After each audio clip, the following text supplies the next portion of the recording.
Monday Night Raw on Netflix returns once again to bounce back from the very strong show from last week. But how did it do last night? We're going to go over the overall results and thoughts very quickly, 10 minutes or less.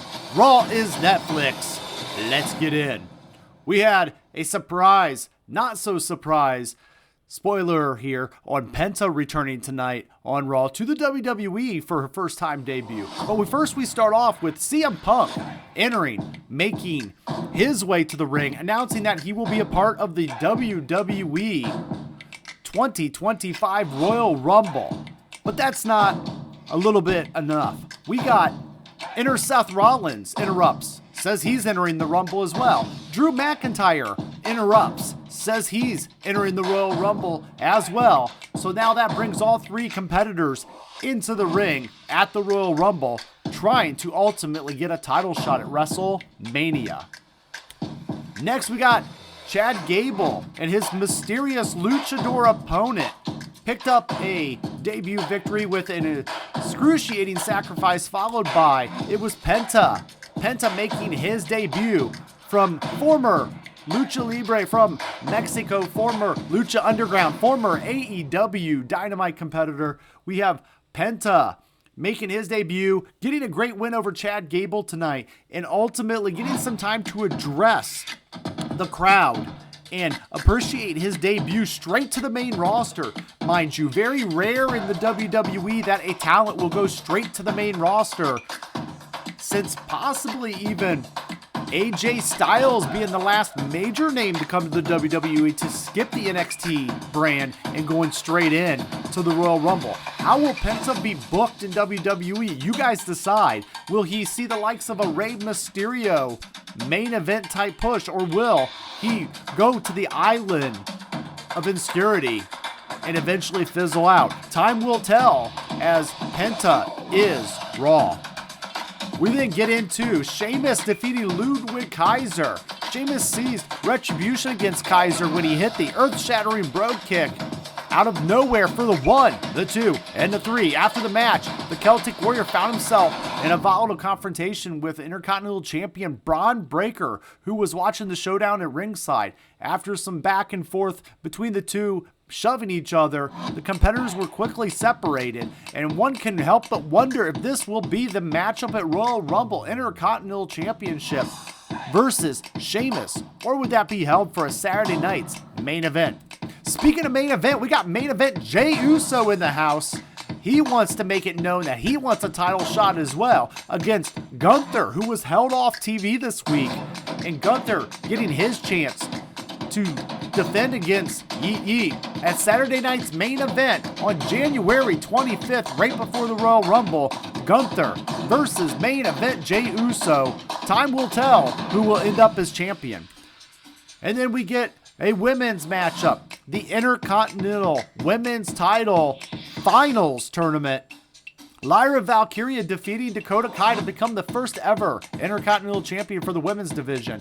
Although Dakota Kai hit Valkyria with the GTK, her opponent rolled her right out of the ring to avoid the pinfall. Valkyria recovered to reclaim the advantage and landed the Nightwing to solidify her place in history as the first women's Intercontinental Champion.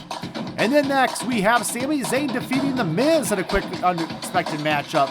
After a backstage confrontation, which The Miz and Karrion Kross and Sami Zayn reigned supreme over the A-lister with the Helluva Kick, the Blue Thunder Bomb combination for the 1, the 2, and the 3. Talk about a great combination. We got the fans of ProWrestling.com. Also, here on Tap Out Talk, we're part of the Sport Coin Network. So, hit that like button. Share down below your favorite wrestler. Let's talk. Let's get in. And up next, speaking of getting in, we've got Rhea Ripley celebrating the Women's World Championship. Rhea Ripley and Bayley came together, also getting into the ring. Nia Jax in the ring after the Irresistible Force declared for the Royal Rumble match. So now we possibly have the women's match targeting Rhea Ripley and the winner of the Royal Rumble. Could it be Bayley? Could it be Nia Jax? It could be anybody. Stay tuned in the coming weeks to find out. And finding out in the main event of WWE Raw last night, the street fight, the final fight between Damian Priest versus Finn Ballard in the street fight in a kind of confrontation to put this feud to rest. Damian Priest defeats Finn Ballard. Explosive street fight pitting Priest against the former Judgment Day brother Finn Ballard, and a waged inside the ring, outside the ring, and throughout the crowd, everywhere you could think it could be. It incorporated kendo sticks, the announcer's table, trash cans, and multiple steel chair shots. Oh, so many steel chair shots. In a big moment, Priest executed a broken arrow from high on the railing into the crowd and down onto a hard pile of WWE equipment. Although this put Balor on a stretcher, Priest still attacked his opponent. JD McDonough and Carlito Caribbean Cool soon entered and interfered, and they were neutralized by the Viking Raiders, formerly known as the War Raiders. This action continued with Finn hitting the coup de grace, thinking we would get the pin through the announce table on Priest after driving his foe through the ringside barricade and the table before finally hitting and ending the battle of the street fight with the South of Heaven. Damian Priest, main events week 2 of Raw on Netflix, getting the 1, the 2, and the 3. Overall, let's get into our final thoughts tonight.